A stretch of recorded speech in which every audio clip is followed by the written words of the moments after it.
All right.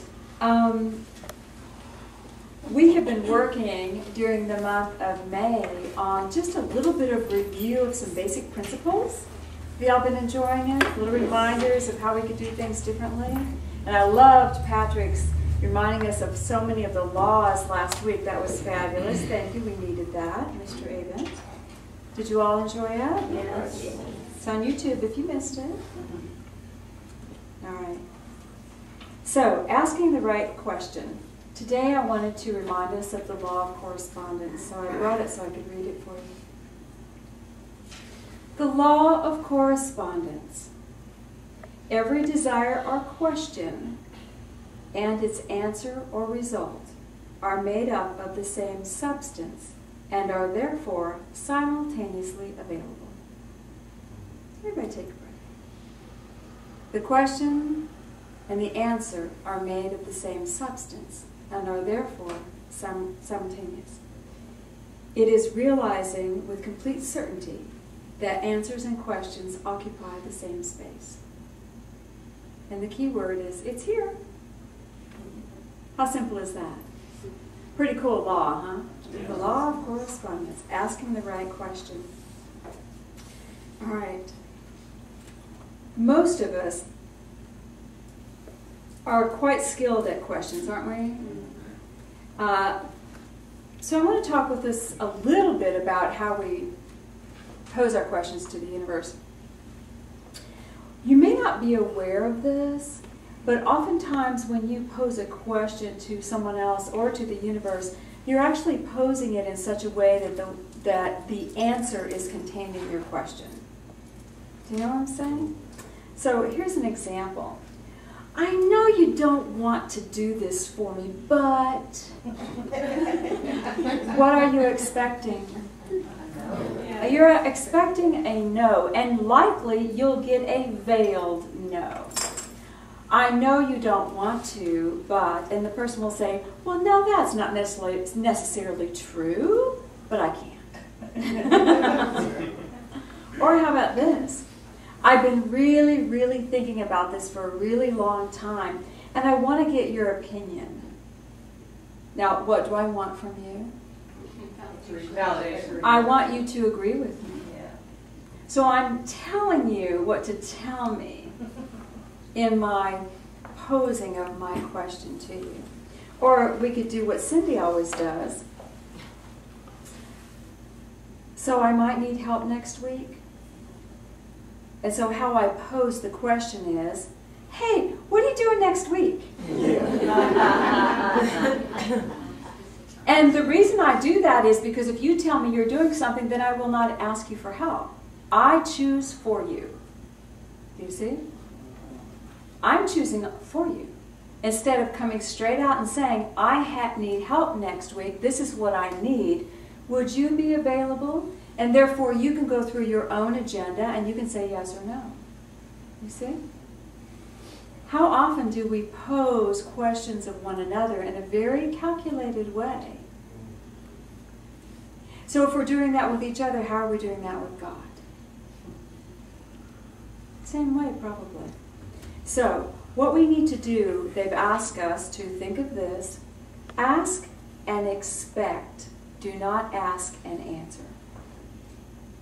Ask a question with an expectation, but do not ask your question with an answer already within it. Everybody take a breath. Okay.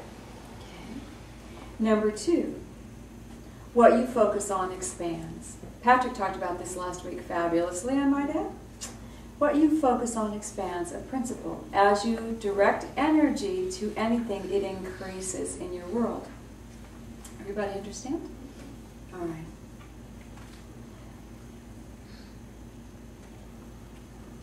How in the world am I going to get all these bills paid? Where's my focus?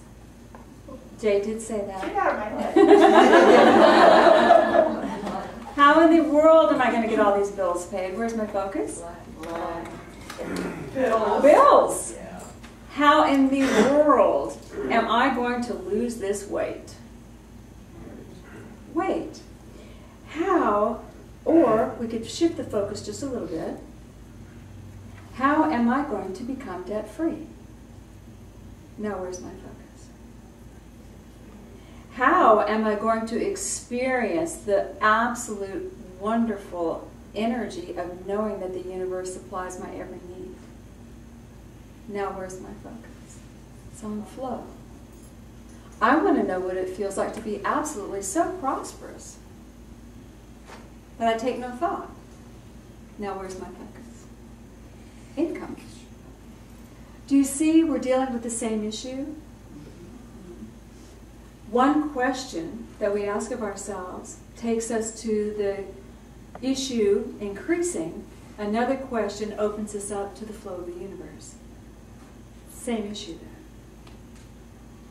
How can I become extremely healthy, vibrant, and beautiful?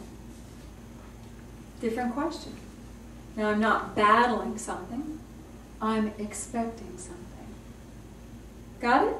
Okay. So, what you focus on expands. So, posing the question positively and posing the question without the answer contained within it. Now, take a breath. Patrick talked with us last week about the idea that the consciousness in which the problem was created normally does not reveal the answer. The answer may be there, but we have to lift into a higher consciousness to see it, because we're still caught in the consciousness of the problem. And so where we plant our questions is real important. That's why we meditate.